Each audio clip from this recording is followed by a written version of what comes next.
रोखठोक, बेधडक आणि नेमक्या घडामोडींचा अचूक वेध घेणारं एकमेव विजनरी बातमीपत्र विन टीव्ही मराठी।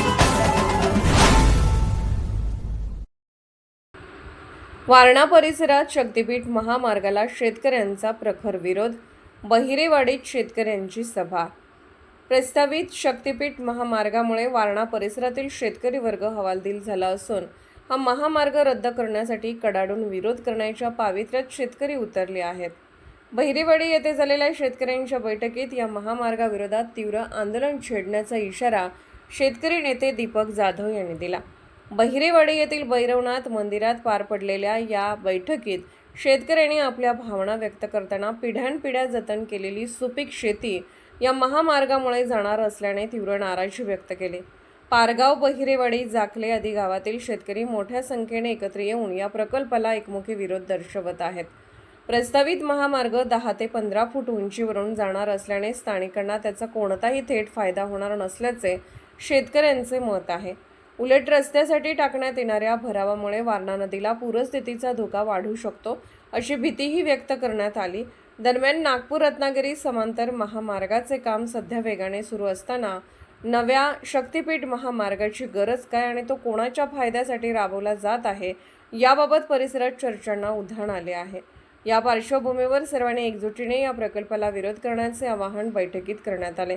या सभेला माजी सरपंच शिरीष कुमार जाधव, दीपक जाधव, मच्छिंद्र जाधव, बाळासाहेब जाधव, राहुल पाटील, राजेंद्र जाधव, प्रदीप जाधव, अभिजित जाधव, किरण पाटील, सागर पाटील, किरण भोसले, विक्रम भोसले, सयाजी जाधव, बाळासू भोसले यांच्यासह अनेक शेतकरी कार्यकर्ते मोठ्या संख्येने उपस्थित होते। विन टीव्ही मराठीसाठी वारणा नगरहून बाबासाहेब कावळे। आज बहिरेवाडीतील शेतकऱ्यांची भैरोबाच्या मंदिरामध्ये सभा आयोजित करण्यात आलेली आहे। बहिरेवाडी गावातून शक्तीपीठ महामार्ग जाणार आहे आणि या शक्तीपीठ महामार्गामुळं बहिरेवाडी गावातील शेतीचं फार मोठ्या प्रमाणात नुकसान होणार आहे। यापूर्वीच बहिरेवाडी गावामध्ये वारणा उजवा कालवा उकरून टाकलेला आहे, तो अद्याप पूर्ण झाला नसल्यामुळं या कालव्यातही मोठ्या प्रमाणावर शेतीत बाधित झालेले आहे। त्याचबरोबर गावाच्या दक्षिणेकडून गॅस पाईपलाईन गेल्यामुळं ते आणि क्षेत्र बाधित झालेलं आहे आणि आत्ता हा महामार्ग शक्तीपीठ महामार्ग गावातूनच जात असल्यामुळं मोठ्या प्रमाणात शेतीचं नुकसान होणार आहे।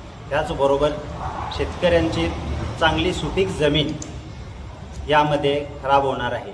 लोकांनी कष्टातून उभा केलेल्या सहकारी उपसा सिंचन योजनेतून ही शेती नुकतीच कुठं तर आता सुपीक झालेली आहे आणि लोकांच्या जीवनात आत्ता कुठं स्थिर स्थावरपणा येत असतानाच हा महामार्ग येत असल्यामुळं गावातील मोठ्या प्रमाणात शेती सुपीक जमीन ही खराब होत असल्यामुळं ह्या महामार्गास शेतकऱ्यातून मोठा विरोध होत आहे आणि त्याच्यामुळं सर्व लोकांनी एकत्रित येऊन शक्तीपीठ महामार्ग रद्द होण्यासाठी आपण लढा देण्याचं यामध्ये ठरवण्यात आलेलं आहे। विन टीव्ही मराठी न्यूज चॅनलला लाईक करा, शेअर करा आणि सबस्क्राईब करा।